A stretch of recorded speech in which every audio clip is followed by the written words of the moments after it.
Hi നമസ്കാരം. കൊല്ലം തേവലക്കര സ്കൂളിൽ 13 വയസ്സുള്ള മിഥുൻ എന്ന ആൺകുട്ടി ഷോക്കേറ്റ് മരിച്ചു ഇന്നലെ.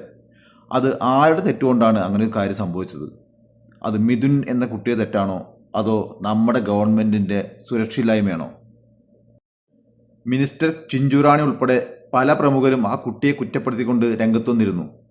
ആ കുട്ടി പറഞ്ഞത് കേൾക്കാതെ അതിന് മുകളിൽ കയറിയത് കൊണ്ടാണ് ഇങ്ങനെയൊരു അപകടം സംഭവിച്ചത് എന്ന് പറഞ്ഞുകൊണ്ട് രംഗത്ത് വന്നിരുന്നു.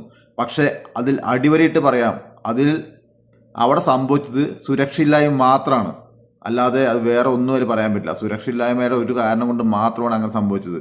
എത്ര ഹൈറ്റ് കുറഞ്ഞിട്ടാണ് ആ 3 ഫേസ് ലൈൻ അതിലെ കൂടെ പോയിരിക്കുന്നത് നമുക്ക് കണ്ടറിയാൻ പറ്റും. അല്ലാതെ ആ കുട്ടിയുടെ തെറ്റ് മാത്രം പറയാൻ പറ്റില്ല. നല്ല സുരക്ഷ കൊടുക്കേണ്ട സ്ഥലങ്ങളാണ് ഒന്ന് വിദ്യാഭ്യാസ സ്ഥാപനം, അതുപോലെ ഹോസ്പിറ്റലുകൾ. ഇത് രണ്ട് സ്ഥലത്തും നമ്മുടെ നാട്ടിൽ ഒരു സുരക്ഷയില്ല. കഴിഞ്ഞ ദിവസം ഹോസ്പിറ്റലിലെ ബിൽഡിംഗ് ഇടിഞ്ഞു വീണ് ഒരു സ്ത്രീ മരിച്ചു. ഇപ്പോൾ സ്കൂളിൽ ഒരു കുട്ടി ഇലക്ട്രിക് കമ്പിയിൽ കുടുങ്ങി മരിച്ചു. അപ്പോൾ നല്ല സുരക്ഷിതത്വമാണ് നമ്മുടെ സർക്കാർ നമുക്ക് വേണ്ടി നടപ്പാക്കുന്നത്. നമ്മൾ ഒരു ചെറിയ കാര്യത്തിന് ഇലക്ട്രിസിറ്റി ബോർഡിൽ ചെന്നാൽ അവർ 100 കാരണം പറയും ഒരു പേപ്പർ ശരിയാക്കി തരാൻ.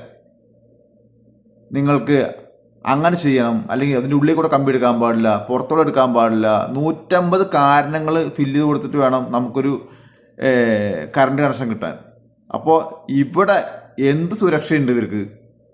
സ്കൂളിൽ പഠിക്കുന്ന കുട്ടികൾക്ക് അത് പോയിക്കുന്ന സ്ഥലം നമുക്ക് വ്യക്തമായി കാണാം. ഏതിലെയാണ് ആ കമ്പി പോയിക്കുന്നത് വ്യക്തമായിട്ട് നമുക്ക് വീഡിയോയിൽ കാണാൻ പറ്റും. സ്കൂളിൻ്റെ ക്രോസാണ് ഇലക്ട്രിക് കമ്പി പോയിരിക്കുന്നത്. 3 ഫേസ് കമ്പി പോയിരിക്കുന്നത് സ്കൂളിൽ ക്രോസാണ്. അത് ഏത് നിയമത്തിലാണ് പറഞ്ഞിരിക്കുന്നത് മനസ്സിലാവുന്നില്ല.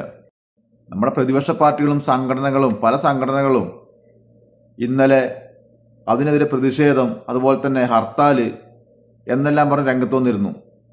ഈ ആവേശം കഴിയുമ്പോൾ ആ വീണ് കിടക്കുന്ന കമ്പി ശരിയാക്കാൻ ഇവരെ കൊണ്ട് സാധിക്കുമോ?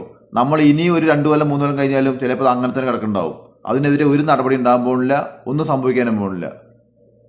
ഇതുപോലെ നമ്മൾ കണ്ടുകൊണ്ടിരിക്കുന്നതാണ്, പല കാര്യങ്ങളും നമ്മൾ കണ്ടുകൊണ്ടിരിക്കുന്നതാണ്.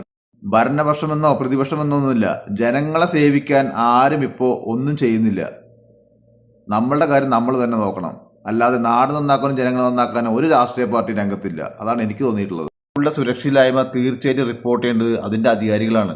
അല്ലാതെ എന്തെങ്കിലും സംഭവിച്ചു കഴിയുമ്പോൾ മുട്ടിന്യായം പറയുന്നതുകൊണ്ടോ അല്ലാണ്ട് കുറ്റപ്പെടുത്തിയതുകൊണ്ടോ ഇവിടെ ഒന്നും സംഭവിക്കാൻ പോകില്ല. ഇനി എന്ത് സംഭവിക്കുന്നുള്ളത് നമുക്ക് കണ്ടറിയാം.